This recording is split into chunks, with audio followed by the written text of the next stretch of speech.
Vous avez toujours voulu vous lancer dans la culture de la pastèque, mais au même moment, vous avez eu certains doutes à savoir quelles sont les différentes difficultés dont vous pouvez rencontrer sur votre terrain, comment va se porter la végétation de votre site, comment serait la fructification et comment se passeront les choses étape par étape jusqu'à votre récolte.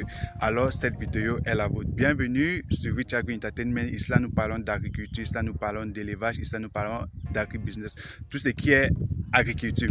Donc, aujourd'hui, ensemble, nous allons parler de mon champ de pastèque. Je vais vous présenter mon champ de pastèque. Je vais vous montrer les différentes difficultés dont nous avons rencontrées durant la production ici. Et aussi, ensemble, nous allons voir le niveau de la fructification parce que bientôt, nous allons arriver au niveau de la récolte. Donc, voilà. Nous avons lancé le champ de pastèque. Avant que je ne vous présente le champ, nous avons lancé ce champ de pastèque il y a de cela aujourd'hui déjà 2 mois et nous sommes déjà au niveau de la fructification et tout se passe parfaitement bien, mais nous avons eu un problème au niveau des attaques qui était le mildiou. Il y a le mildiou qui a eu envahi le champ, mais on a battu, on a combattu, on n'a pas lâché, on a toujours gardé espoir jusqu'à présent et je peux dire, nous n'avons pas pu contrôler le mildiou à 100%, mais nous avons quand même pu la maîtriser jusqu'à un certain niveau.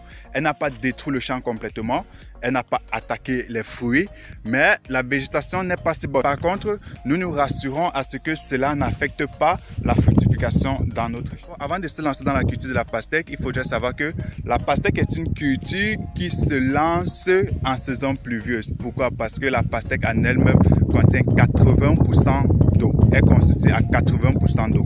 Donc, pour ceux qui aimeraient se lancer dans la culture de la pastèque en contre-saison, je vous dirais, ouais, cela est bien. Pourquoi? Parce qu'en même temps, la pastèque, elle aussi, elle a besoin du soleil.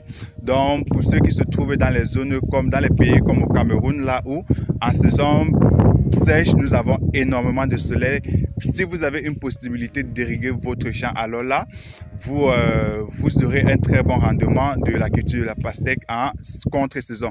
Mais par contre, pour ceux qui sont dans les zones comme en RDC, précisément à Kinshasa, vous n'aurez pas la possibilité de vous lancer dans la culture de la pastèque en contre-saison. Pourquoi? Parce que ici, là, en RDC, à Kinshasa, la contre-saison est totalement différente de celle du Cameroun.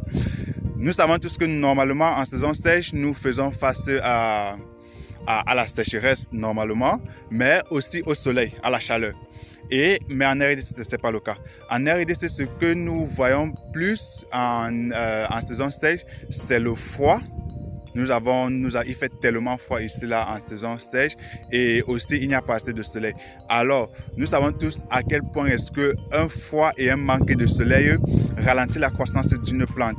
Donc, il ne serait pas avantageux pour vous ici là en RDC de vous lancer dans la culture de la pastèque en contre-saison. Maintenant, au niveau de la fertilisation de la pastèque, je vais dire pour un très bon rendement, pour une très bonne végétation, il vous faudrait très bien fertiliser, amender votre champ. Parce que cela serait phénoménal pour la végétation, pour la fructification, la floraison de votre champ. Donc, ce sont les choses qu'il faut vraiment prendre en compte quand vous voulez vous lancer dans la culture de la pastèque. Bon, maintenant, voilà le champ. Vous-même, vous allez regarder. Parlons d'abord de la végétation en question.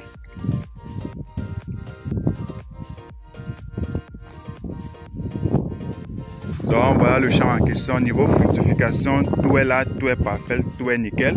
Je peux dire jusqu'à présent, voici le plus gros fruit que j'ai au champ. Voici le plus gros fruit que j'ai au champ. Et je pense qu'elle doit peser entre 12 et peut-être même 10 et 12 kilos. 12 kilos. Il est bien vrai, on n'est pas encore passé encore au paysage, mais c'est quelque chose que nous allons faire à la récolte pour essayer de voir quel est le kilo en moyenne que nous avons pu obtenir par fruit. Donc, voilà. Et aussi, maintenant, parlant de la variété dont nous avons eu à cultiver, ici, là, nous avons lancé la variété Koulous F1. Donc, c'est une variété hybride. Et selon la variété, les descriptions de cette variété, au fait, c'est une variété qui donne énormément de fruits.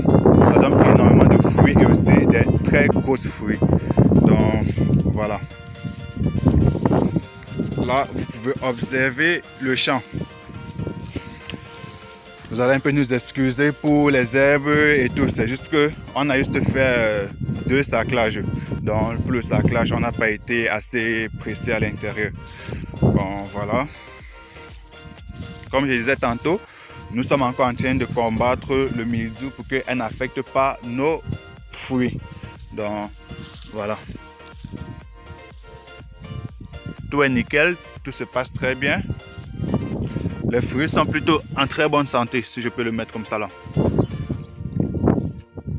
Donc, pour vous qui aimeriez vous lancer dans la culture de la pastèque, je vais juste vous donner 2 conseils. Rassurez-vous de la saison dont vous voulez vous lancer. Et aussi, deuxièmement, je vais vous demander de prêter très bien attention à la fertilisation, parce que la fertilisation, c'est quelque chose de vraiment fondamental pour une très bonne réussite dans la culture de la pastèque. Qui dit réussir sa culture de pastèque, dit avoir énormément d'eau, dit pouvoir irriguer son champ sans problème, sans stress, et aussi dit pouvoir irriguer son champ parfaitement, parce que l'autre là, c'est quelque chose de vraiment fondamental pour réussir dans la culture de la pastèque. Donc voilà. Et maintenant, je vous promets dans la prochaine vidéo, je vais vous parler des différents pesticides dont vous pouvez utiliser pour pouvoir contrôler les différents pathogènes dont vous pouvez rencontrer dans votre champ. Donc c'était Rich Agri Entertainment. Merci beaucoup et à la prochaine.